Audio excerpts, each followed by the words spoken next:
Guys, we appreciate all of you that like and subscribe to this journey. It's a whole lot of work.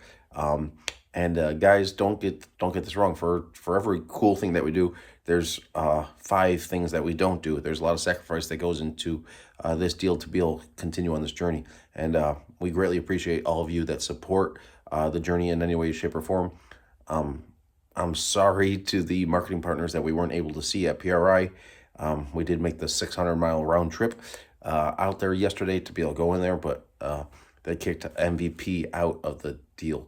It makes it pretty difficult when mom and dad do the stuff full time, and MVP still has to eat from mom. So yeah, it is what it is. MVP had to be there, or MVP had to be with mom, and in my opinion, mom should have been needed to be there. Hey guys, in this video, we get back to building the new motor for Stray Gangster. That's going to get paired up with the 88s.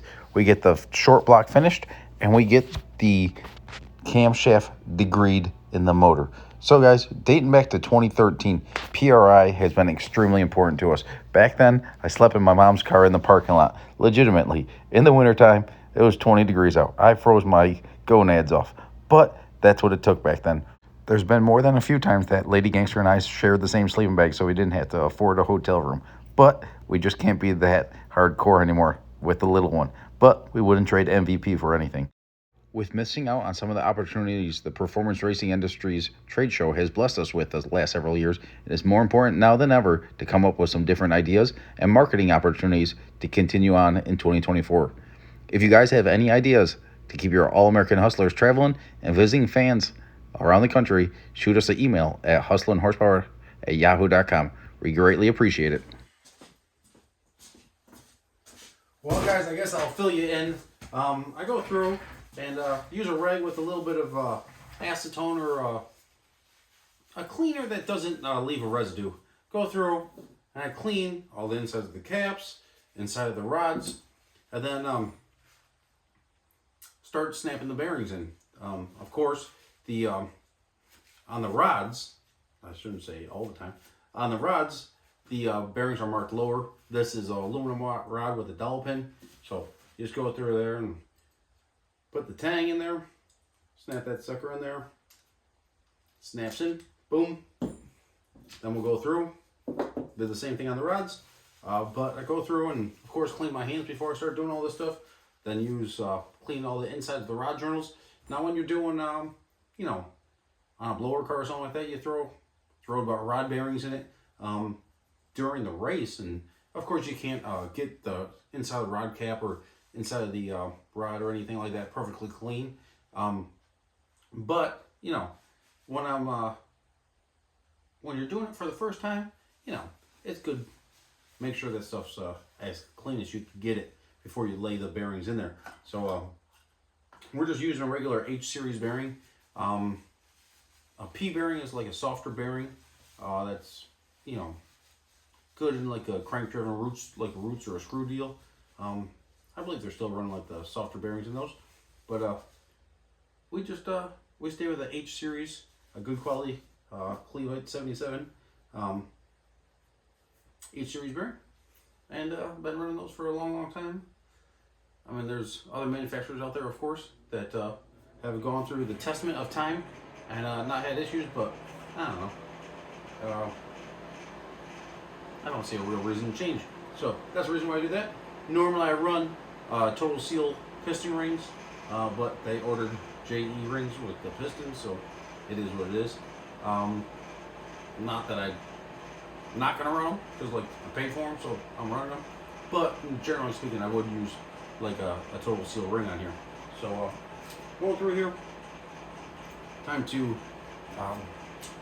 get a little bit of RC components.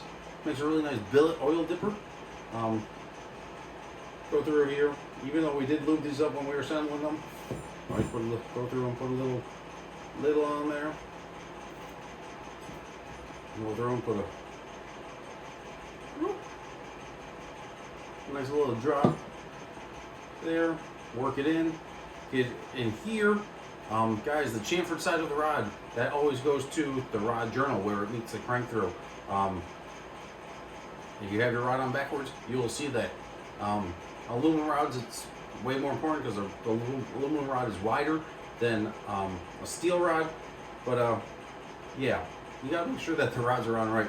You want your the tang in the right position, and that allows the chamfer to get your clearance, because you got to have side clearance between the two rods, because 1 and 2, 3 and 4, 5 and 6, 7 and 8, they all share a rod drill. So you got to make sure there's clearance in there.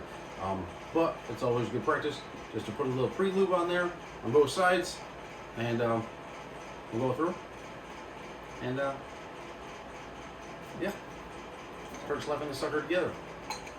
So put this on here like this. Doo-doo-doo. And it's right like that. Go through, oil these up a little bit. I always put a little bit of oil on the rings as well, just so they're get a little pre-lube on it. It doesn't hurt. Oil up the skirts. Piston rides on a film of oil anyways. Doesn't hurt to put a little extra on there. The rings will catch any extra as it's going in. Then go through. Make sure, check again, make sure there's no burrs. Go through and verify the points here. So, top, second, second's wrong. Get the second where it needs to be. Get the top ring in the center here.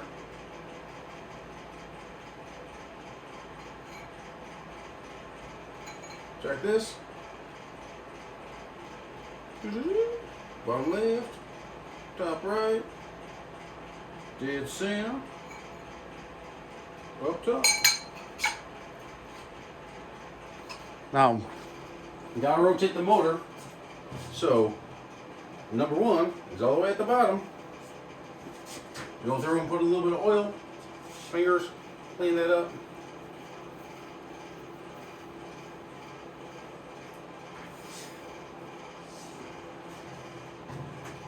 That sucker into place. Give it a peek. Make sure the rod journals connect there on square.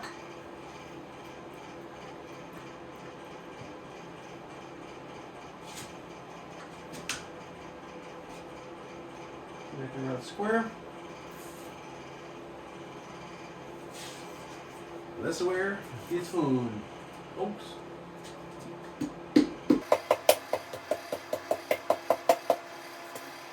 Now when you're doing this, you gotta wiggle it back and forth a little bit. You can hear me wiggling back and forth on the rod journal. That's to make sure you're not gonna pinch the thing. You see, we just sent her home. So, gonna go through here. I guess we can spin the camera back around. My phone's about to die, so we'll get as much of this done as we can. Try to get you guys all in the loop. I'll go put a drop of this, drop there, drop there, work them in, work them in. These aluminum rods do have washers.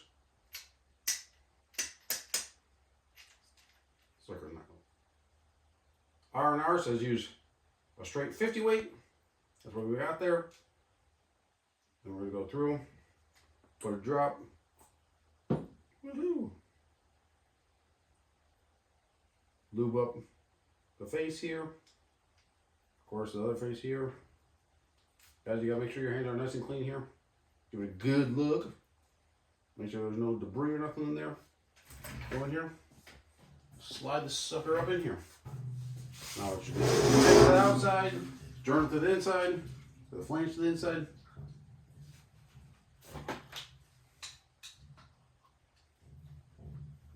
Listen, we just skip forward because no one's talking, nothing's happening. Well, guys, got all the pistons in there, and now it's time to slide the camshaft in this thing. And Nick, why were you wearing a Isky hoodie and you're using a bullet cam? Well, guys, this is a 55mm cam. It is brand spanking new. I did not buy it firsthand. I paid firsthand prices, at least. But Yeski couldn't source a 55 millimeter cam. This is a 55 millimeter cam. Some guys are running 60 millimeter cams. Standard cam size is a little bit smaller than that. What does that do? It just it's stronger. We also run 903 lifters, a Hemi style lifter, 55 millimeter, I believe, is a Hemi sized cam. But these cores, these tell the motor what to do, right? This is the brains of the operation right here. But these cores are very hard to get right now. I don't know if it's COVID stuff or what, but this one, I believe, should be pretty close to what this motor likes. So we're going to try it. And where it's not happy, hopefully Boost can make it up. But I believe this deal right here is going to be pretty good. So we're going to slather it up with some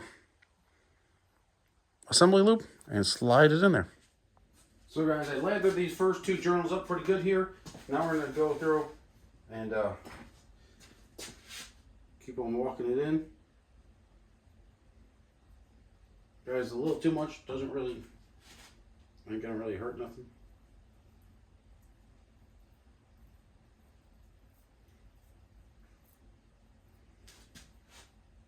When we go to assemble this deal, you gotta be very careful when you're doing this. You don't want to chip anything. And every time you get a new one, it's a good idea. Rotate it over a little bit. Put some more on this. I didn't get it on video. I did put some of this stuff on the bearings before I rolled the motor over and started slapping pistons in it. But this is where it starts getting fun, because we're running out of room here. So this one starts to get heavy. When you get that one there like that, roll over pretty much. yeah, be careful, because if your engine stands on a little bit of an angle, that cam will walk out. And you don't want that. We don't have the cam plug in it yet, so you still got it, Nick. Boom. It's all the way in there. Rotate it a few times. It feels good in there. So we don't have the cam plug in the back. You're sometimes going to reach around the back and pull it out depending on your engine state and stuff like that. But I'm just using, they do have a tool here that's, you know, big long handle here. I don't know where mine is, so fortunately enough, Jeremy had a nice 5-inch long 5/16 bolt, slid that sucker in there and walked it in. So now we got the cam in it. To go and do this deal, this could be a whole video in itself, but you got to go through, you find top dead center. Okay, how you do that is you bring it up. So guys, the motor always rotates clockwise, but on a crankshaft that doesn't really matter when you're doing it with the camshaft. It does. But you rotate the motor clockwise till your dial gauge hits, let's say 40 to 60 thousandths, okay? And you ideally want to do it as close to the center of the piston as possible. The reason for that is you do have piston rock in here. When the piston's at the top dead center, it will rock a little bit. I mean, we can move this piston back and forth a hair bit. So you go 50, 60 thousandths, as close to the center as possible, and then you rotate the motor essentially 180 degrees till it gets 40, 50 thousandths again, and you find that those two angles, add them up, divide by 2, and that's your center line that you have to put the crankshaft at to get top dead center. Once you get that top dead center in there, then you go through and you put in your camshaft at whatever degree you want. Well, guys, it looks like I'm a little bit tired. I am. It's time to go. Gonna wrap it up. With the Jessel setup, you gotta have the front cover on to be able to set your cam timing. Cam timing and valve or ignition timing are two totally separate things. But we're probably gonna put this camshaft in a little bit offset from center, but we could do that multiple ways. And one of the cool ways to do that is on the Jessel setup, you go through and you can offset it plus or minus 10 degrees of cam retard. That is pending that your valve to piston clearance stays in check. You can't just crank on that stuff because you never know.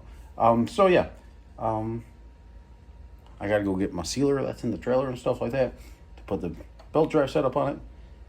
So we're gonna call it quits. It's like 2:30, 3 o'clock in the morning right now, and we're leaving in like an hour, hour and a half for PRI. So yeah, time to go get a quick nap. And now back at it on Saturday. Yeah, Saturday. Only going to PRI Thursday and Friday. So here we are, guys. Wrap up for. I guess I'll wrap up this video here. Time to do. Time to hit the hay. And if Ian didn't eat his apple pie, I'm gonna snack on that too, because I'm hungry still. So guys, while I'm editing this video, I want to add a couple little things in here. Guys, we're going to be working on the motor here real shortly in the next couple of videos. I do have it to a short block. This motor's probably not going to be in it for dig or die this weekend if we do make the trip. The weather's looking a little pending. But I got to give a huge thank you to Mark Mosier. He ordered up all the tires on his account, and I ran up there on very short notice, and he swapped all the tires on this truck. I gave him a little bit of assistance, but he swapped all 10 tires on this truck, so we are safe going down the road. On a truck like this, if you lose a tire, it'll destroy the whole freaking truck or put you off the road. But you don't want that stuff happening. I gotta give a huge thank you to trucker Dave Smith. He's up in like Toledo, Ohio area. He runs a lot of trucks with this 3406B motor, and he gave me a lot of pointers to look at to make sure that this motor was going to last us a long time. Everything seemed to check out on it, so we're excited for it. Also, there's a couple little things that we want to do. We've burnt more than our fair share of food on the gas grill because, you know, me and Maddie get pretty busy, whether we're selling merchandise or working on the car. Generally just a crew of 2 of us, and now with the baby too, it makes it a little bit difficult. So I'd like to be able to put a pellet smoker underneath the truck. And what else? I want to toss some like 308 rear gears in this thing. I believe it's a DS404 rear end. So if you guys know of some rear ends, it is a twin screw. So I got to have both center sections. Looking for some like 308s or some like 326s rear gears for this thing, just to get us a little bit of better fuel mileage out of the thing and be able to cruise at, you know, that 70 mile an hour, 75 mile an hour zone. The truck runs and drives very nice up there. But the RPM's just a little bit too high. And then we're gonna probably go to Sam's Club or something like that, or order a smart TV so that we can play some Miss Rachel and stuff like that, link it up to our phones, and watch some YouTube videos and stuff like that, and support some of y'all that support us on this YouTube journey. Guys, I want you all to know that for the young kids that are watching this deal, for every cool thing that we do, okay, there are 5 things that we don't do, okay? There's a lot of sacrifice that goes into this journey. We are willing to sacrifice that because we genuinely enjoy what we do, and we generally enjoy the experiences that we get to do. So guys, everyone that stops by the pit, supports us in any way, shape, or form, or, you know, is cheering us on after a big win or whatever, guys, we appreciate it. But before taking this video on too long, let's get into this deal. Check out the new part-time winter apartment, and we'll be in the same basically full-time over summer. So guys, we look forward to seeing you, whether it's somewhere down south until spring time, and then we'll be headed back up north to race, you know, the Pennsylvania, Ohio, Michigan, Kentucky, Indiana races and stuff like that, up over summer of 2024. Appreciate it. Like and subscribe to the Hustlin' Horsepower YouTube channel and support this journey. We did make the 600-mile round trip yesterday to PRI. I'm sorry to the guys that the marketing partners and stuff like that we weren't able to make it to. I know a lot of y'all wanted to meet MVP for the first time, but unfortunately they kicked us out. So that one sucked. That was 600 miles, 300 miles each way, just about.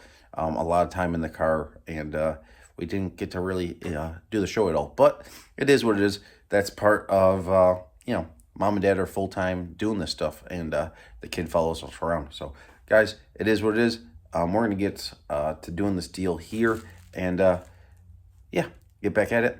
Maybe go racing this weekend. If not, we'll be down in Georgia, Louisiana, Mississippi, end of December. On a belt drive setup, you could see that there's 10, 0, and 10. That's advanced and retarded. Well, you could go through here and you could adjust that. On a timing chain or a gear drive setup, a lot of times the lower gear has multiple holes in it, that multiple keyways, I should say, that you could line it up to advance it 2, 4, 6 degrees, depending on what your setup is here. But this degree wheel right here, right now I have it on top dead center. But you set the piston to top dead center and find your 0 point. And then you go through and find the intake lifter and bring that all the way up to top dead center. And then you go 50 thousandths in each direction. I always rotate the motor going clockwise, the way the engine rotates. So then you go set to 0 and go 50 thousandths and 50 thousandths, 60 thousandths, 60 thousandths. And whatever it is, 50 thousandths before, 50 thousandths after, you add those two up, divide them by 2. And you can see right here, my number right there was 156 and 72. That means I put this camshaft in there at 114 degree center line. So you got to go through back and forth a little bit. It is it's a little bit of a tedious work to get it exactly where you want it. Some of the degree wheels are much smaller than that, and it's a whole lot harder to get accurate. But I went through, I tossed one of my bolts from my balancer puller installer kit over there, and went through and drilled a hole in there. And I just used a piece of welding rod so that it goes in there and it's indexed perfectly, so you can see it right there, top dead center. And then it's a very distinguished way to go through it. Yeah, there's the quick walkthrough process on that. Time to go get something else done on the project. I got my oil pan sitting over here that I'll pull it out of the, walk you through it after. So guys, this right here, a lot of times there's a clamp right here that holds these two together, so I had to come up with something. I actually use these two sleeves here and just a 1/4 bolt here to hold this whole deal together. This is Starrett. This is a good quality gauge here. But I'm gonna go zip this apart and then slide this sucker back in it, because that's what the whole point the kit comes with. But yeah, just sometimes you just gotta make stuff work. So it did its job. Now we're gonna put all this stuff away, put the lifter away, and then we'll get back into doing the video.